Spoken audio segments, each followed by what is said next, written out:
আমাদের বাড়িতে একটি ছোট্ট বাগান আছে, আর ছোট্ট বাগানে অনেক ঘ্যাঁটকোল পাতা হয়ে আছে। আজকে আমার রান্নার জন্য আমি ঘ্যাঁটকোল পাতাগুলো কিন্তু সেখান থেকেই কালেক্ট করব। যে ঘ্যাঁটকোল পাতাগুলি আমাদের বাগানে হয়ে আছে সেগুলি মোটামুটি ছোট থেকে মাঝারি সাইজের মতো। ঘ্যাঁটকোল পাতা রান্না করার জন্য এরকম পাতাই কিন্তু উপযুক্ত। ঘ্যাঁটকোল পাতার সাইজ যদি অনেকটা বড় হয়ে যায় তাহলে কিন্তু সেই পাতাটা এই রান্নার জন্য ব্যবহার করা যাবে না। বাগানের বাইরের দিকে থেকে ভেতর দিকে অনেক বেশি ঘ্যাঁটকোল পাতা হয়ে আছে, আমি সেই ঘ্যাঁটকোল পাতাগুলো তুলে নেব। আমাদের এই ছোট্ট বাগানটিতে সিজন হিসেবে আমরা নানান রকমের শাক সবজির চাষ করে থাকি, তবে সেটি কিন্তু সম্পূর্ণ জৈব সার প্রয়োগের মাধ্যমে। তাই বাজারের আনাজ ছাড়াও মাঝে মধ্যে একটু ফ্রেশ শাকসবজি খাবার সুযোগ আমরা পাই। অনেকগুলোই ঘ্যাঁটকোল পাতা বাগান থেকে তুলে নিয়েছি, এখন এগুলো খুব ভালোভাবে ধুয়ে নেওয়ার পালা।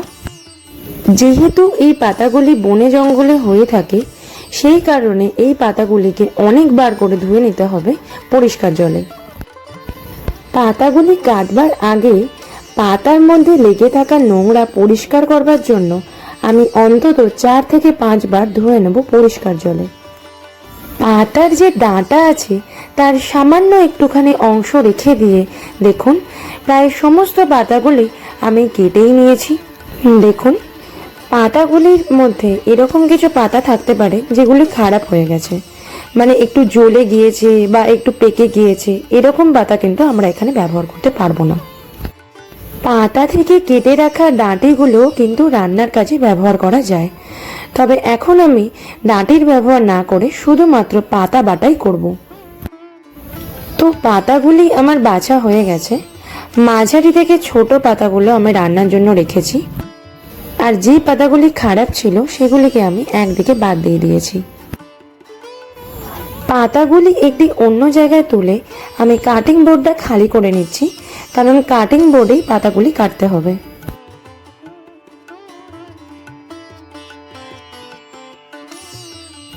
আমি পাতার সাইজ এখানে একটু ছোট ছোট করেই কাটছি যাতে আমার ধুতে একটু সুবিধা হয়।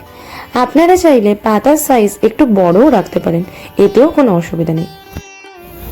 তবে পাতা যে সাইজেরই কাটা হোক না কেন অতি অবশ্যই কাটার পরে খুব ভালো করে 3 থেকে 4 বার ধুয়ে নেবার প্রয়োজন।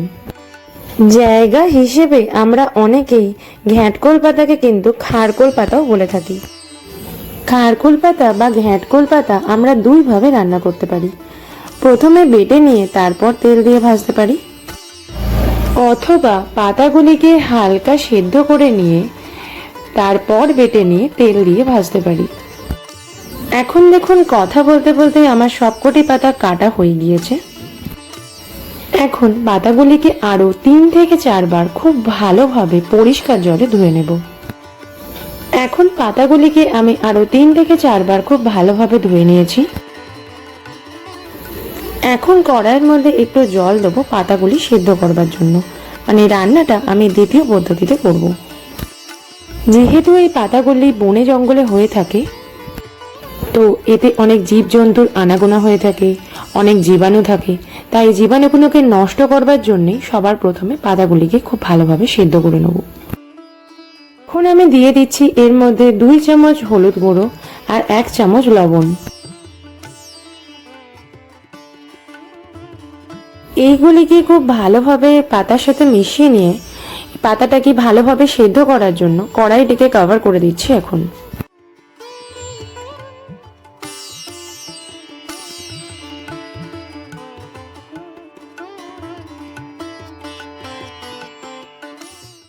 দশ থেকে 15 মিনিট সিদ্ধ করার পর এখন আমি কভারটিকে খুলে নিচ্ছি।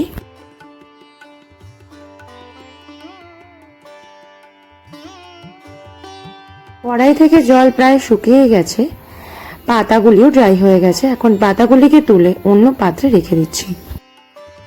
ঘ্যাঁটকোল পাতা বাটার জন্য দিয়ে দিচ্ছি 10 থেকে 15 কোয়া রসুন আর 3টি কাঁচা লঙ্কা। ঘ্যাঁটকোল পাতা বাটার জন্য আমি সেখানে শিলনোড়া ব্যবহার করছি, কারণ শিলনোড়ায় বাটলে পাতা বাটাটা খুব সুন্দর হয়।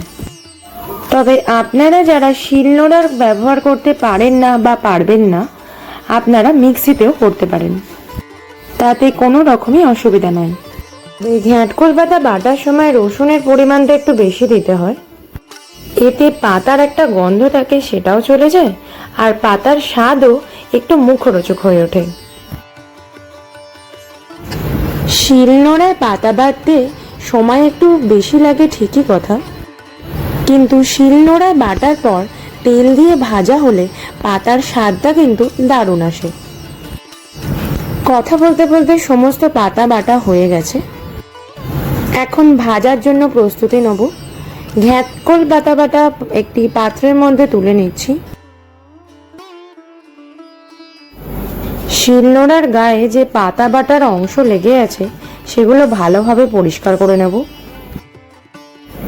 এখন একটি কড়াইতে সামান্য সর্ষের তেল দিয়ে তেল গরম হওয়া পর্যন্ত অপেক্ষা করব। তেল গরম হয়ে যাবার পর একটি শুকনো লঙ্কা ও দুটি ছোট তেজপাতা আর কালো জিরে দিয়ে ফোড়ন দিয়ে দিচ্ছি। এগুলি সামান্য নাড়িয়ে চাড়িয়ে নিয়ে দিয়ে দিচ্ছি বেটে রাখা ঘ্যাঁটকোল পাতা। ঘ্যাঁটকোল পাতা তেলের সাথে মিশিয়ে অন্তত 10 থেকে 15 মিনিট খুব ভালোভাবে ভেজে নিতে হবে। আর পাতা বাটা ভাজার জন্য সর্ষের তেল ব্যবহার করাটাই শ্রেয়, কারণ সর্ষের তেলে পাতা বাটাটা ভাজলে টেস্টটা কিন্তু খুবই ভালো আসে।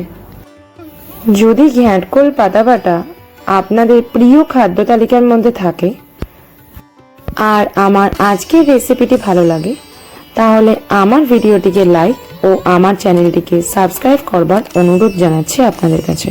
ঘ্যাঁটকোল পাতা বাটা খাবার জন্য সম্পূর্ণভাবে প্রস্তুত হয়ে গেছে। পরের সপ্তাহে ফিরে আসছি আবার একটা নতুন রেসিপি নিয়ে। আপনারা সকলে ভালো থাকুন, সুস্থ থাকুন। ধন্যবাদ।